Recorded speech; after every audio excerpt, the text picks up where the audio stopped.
Bapak Ibu yang pertanyaannya tidak dibacakan, jangan tersinggung, jangan sakit hati, karena mungkin sudah terwakili oleh teman-temannya. Atau boleh juga pertanyaannya tak berkualitas. Ustadz, dunia peta apa bulat? Apa itu pertanyaannya? Apakah sah sholat orang yang masih melakukan perbuatan syirik? La in asyrakta la yahbatanna amaluka. Kalau engkau melakukan syirik, maka segala amalmu gugur. Macam pohon kayu kering, dihembus angin, maka rontok daunnya. Solatmu melayang, puasamu terbang, infak sodakohmu hilang gara-gara syirik. Maka jangan rusak tauhid la ilaha. La ilaha. Tak ada yang disembah kecuali Allah. Jangan persekutukan Allah, nak. Ini mentang-mentang orang hebat, terkenal, pejabat, berkuasa, orang kaya, gayanya pede, luar biasa. Kenapa dia pede? Rupanya bukan bersandar kepada Allah, tapi karena ada rantai bagi. Gayanya pede, luar biasa, berani di hadapan orang, petantang petenteng. Rupanya di dompetnya ada keris kecil yang diambil dari jin, hantu, segala setan. Oh, jin, tolong benda-benda gaib datangkan. Datang jinnya. What can I do for you? Kebetulan jinnya jin Inggris. Jangan minta kepada jin.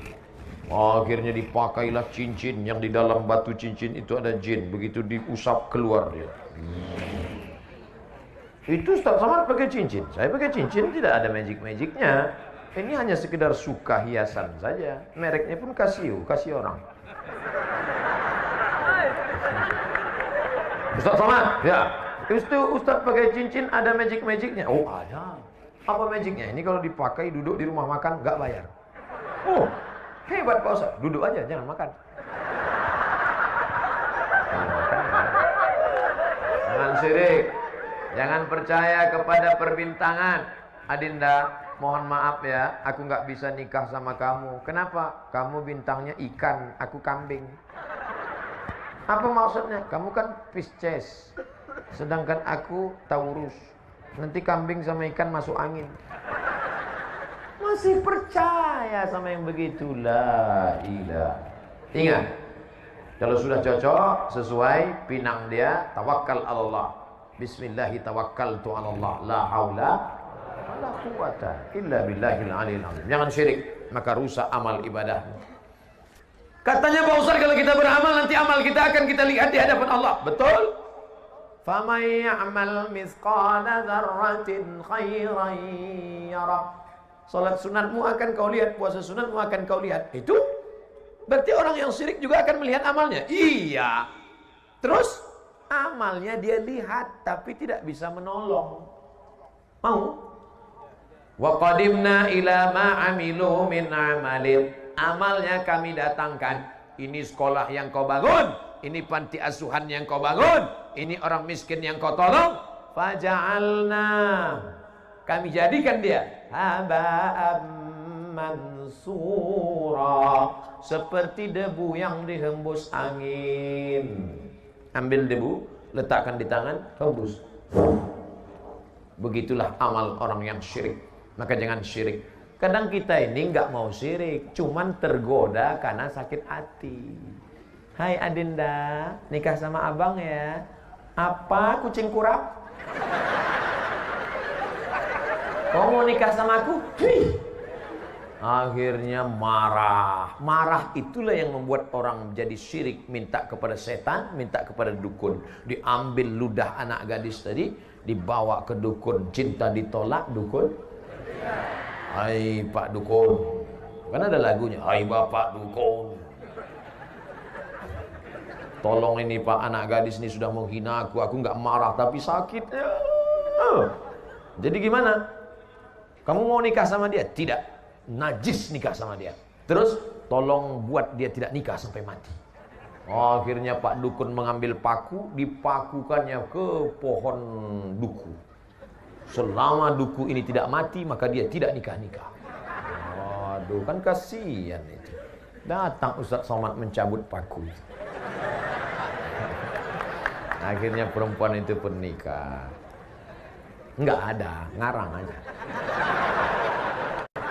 Jangan kalian syirik. Kalian laki-laki kalau disepelekan perempuan, husnuzan sama Allah. Boleh jadi Allah ingin memberikan kalian perempuan yang lebih istiqomah daripada itu. Enggak, jangan pelas-pelasan. Bro, iya, itu istrimu. Iya, tapi perasaan dulu pacar ente cantik. Ini yang lebih istiqomah. Gitu caranya. Gitu ngehibur orang yang tak dapat yang cantik.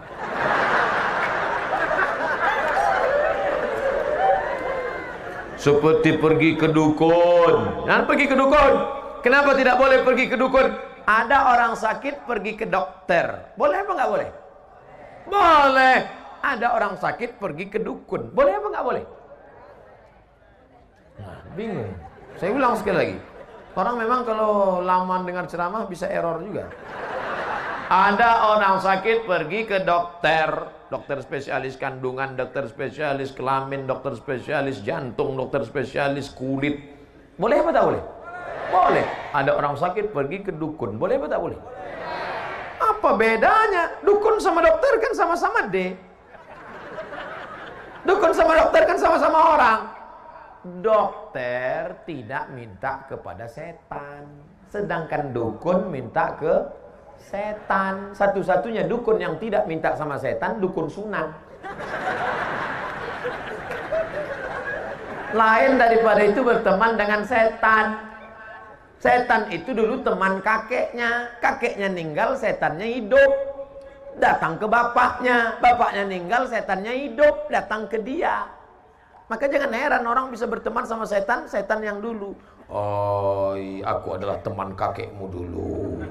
Andai datang setan ke saya, aku adalah teman kakekmu dulu, aku ingin berteman denganmu, hai Abdul Somad. Gak perlu, bro.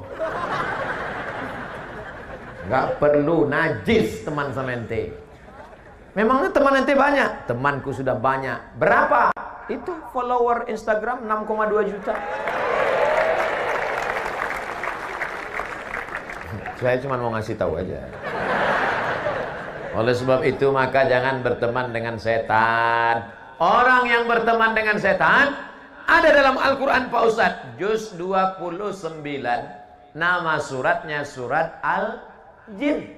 Ya'udzuuna birijalim minal jin. Ada orang yang berteman dengan setan. Fazaduhum rahaqa. Mereka semakin jauh dari Allah. Yang malam ini masih ada hubungan dengan setan, putuskan MOU, Memorandum of Understanding between me and you. Waktu di Mina melontar setan pakai batu. Bismillahirrahmanirrahim. Bismillah. Coba tengok di bawah itu. Nanti kalau pergi umroh coba tengok di bawah tempat melontar jumroh, bukan cuman batu, payung pun ada. Ada orang saking marahnya sama setan, sendalnya dibuka. Setan, kau dulu yang borong. Begitu pulang ke kampung, lanjut lagi hubungan sama setan. Kata setan, aku bingung nengok aja.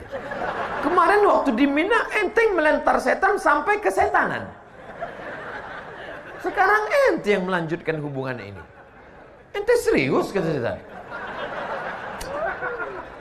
Maka jangan rusak hubungan kita. Makanya kita serahkan semuanya kepada Allah. Inna salati wa nusuki wa mahyaya wa mamati lillah la syarika lahu wa bidzalika umirtu wa ana minal muslimin. Aku hanya berserah diri kepada Allah. Ya Allah, aku ni mau pergi ya Allah ke sebuah pulau bernama Sulawesi. Di bagian atasnya itu ada namanya kampungnya, namanya Gorontalo, provinsi. Di sana nanti aku akan bertemu dengan umat Muhammad sallallahu alaihi wasallam.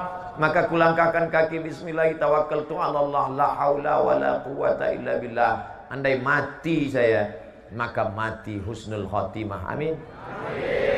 Andai masih hidup, diberikan Allah untuk kelebihan beramal soleh. Tak usah kita terlalu takut menghadapi hidup ini. Resiko hidup adalah mati. Takut mati jangan hidup, takut hidup mati saja. Apakah mimpi itu dirancang oleh Allah apa oleh setan? Mimpi terbagi. Udah dijawab. Allah kata dia. Masya Allah anakku. Anak-anak serius dengar ceramah 90 menit. Luar biasa itu. Mimpi ada 3. Pertama, mimpi dari Allah namanya ilham. Mimpi dari setan namanya waswasah. Yang ketiga, proses berpikir di waktu siang yang tak selesai terbawa di waktu malam. Maka jangan pernah memikirkan mantan. Takutnya nanti malam tersebut ya, yang kata istrinya, aku di sini bang, bukan engkau mantan. Nah, habis pindah priuk ke tempat tidur. Nah, ada mimpi dari Allah, ilham. Ada mimpi dari setan. Pak Ustadz, saya ketakutan, tapi takutnya bukan kepada Allah, takut begini, takut begitu. Itu dari setan. Kalau mimpi dari setan, gimana respon kita? Maka bangun malam baca ta'awuz, a'uz bi kalimatillahi tammati min kulli syaitani wa hamati wa min kulli ainin lamah. Gak ingat bacaan itu Pak Ustadz? A'uz billahi minasyaitonir rajim. Tiup ke sebelah kiri dengan sedikit air liur. Jangan diludahi. Betulan suaminya tidur sebelah. Bismillahirrahmanirrahim. Emang aku setan gitu lagi. Makanya sebelum tidur itu baca doa. Sebelum tidur baca Fatihah sekali, Qul huwallah 3 kali, Qul a'udzu falaq sekali, Qul a'udzu binas sekali, ayat kursi sekali. Qul huwallah sekali 3 kali, Fatihah sekali, Qul huwallah 3 kali, Qul falaq sekali, Qul a'udzu binas sekali, ayat kursi sekali. Tiup ke tapak tangan, hembuskan ke muka, ke kepala untuk menjaga dari godaan setan, sihir, santet dan macam-macam black magic. Saya sudah wudhu, sudah baca doa sebelum tidur, tapi mengapa mimpi saya masih buruk Pak Ustadz? Yang namanya setan. Itu memang sudah SOS, standar operasional setan. Setan itu kerjanya la'atiyannahum min baini aidihim, aku datang dari depan, wa min khalfihim dari belakang, wa an aimanihim dari kanan, wa an samailihim dari kiri. Itu kerja setan. Jadi setan itu jahat Pak Ustaz? Iya. Kalau dia baik berarti setan tobat. Ada setan tobat? Ada. Nama komunitasnya jin. Jin ini terbagi 2. Ada jin yang baik, jin Islam. Ada jin yang tak baik, jin kafir. Jin itu ada yang ikut waktu kita lahir dulu. Waktu kita lahir ditusuknya pusar anak lahir. Itu maka anak itu menangis. Jin waktu lahir saya dulu, ada jin yang ikut dengan saya. Pas dia mau ikut tadi makan, waktu kami makan di rumah Pak Bupati, jin itu mau ikut. Mau ikut dia makan jagung itu. Tapi tak jadi karena saya baca doa, Allahumma barik lana fima razaqtana wa qina azabannar. Pas saya mau masuk ke kamar mandi di rumah Pak Fadil Muhammad, jin itu mau masuk juga. Tapi tak jadi karena saya baca doa, Allahumma inni a'udzubika minal khubuthi wal khaba'ith. Pas saya mau tidur, dia mau ikut juga, tapi tak bisa. Saya baca doa, bismika Allahumma ahya wa amut. Jangan dibaca sekarang, nanti tertidur di tanah lapang. Makanya kita suruh baca doa. Itu. Tapi ada jin yang kerjanya tak jelas. Itulah jin yang di pokok-pokok kayu, di sumur-sumur tua. Ini namanya jin nonjok. Tak jelas ini. Kadang di warung-warung kopi, duduk, main gaple. Tak jelas itu. Kita minta dijauhkan dari jin. Qul a'udzu birabbin nas, malikin nas, ilahin nas, min syarril waswasil khannas alladzi yuwaswisu fi sudurin nas minal jinnati wan nas. Makanya baca itu. Jadi yang berbisik itu siapa Pak Ustaz? Bisa kali jin, bisa nas. Kawan kita pun yang berbisik kita bacakan juga itu. Kabarnya si Anu, kabarnya si Anu itu dipromosikan naik jabatannya karena dia pakai dukun. Qul a'udzu bin nas, malikin nas.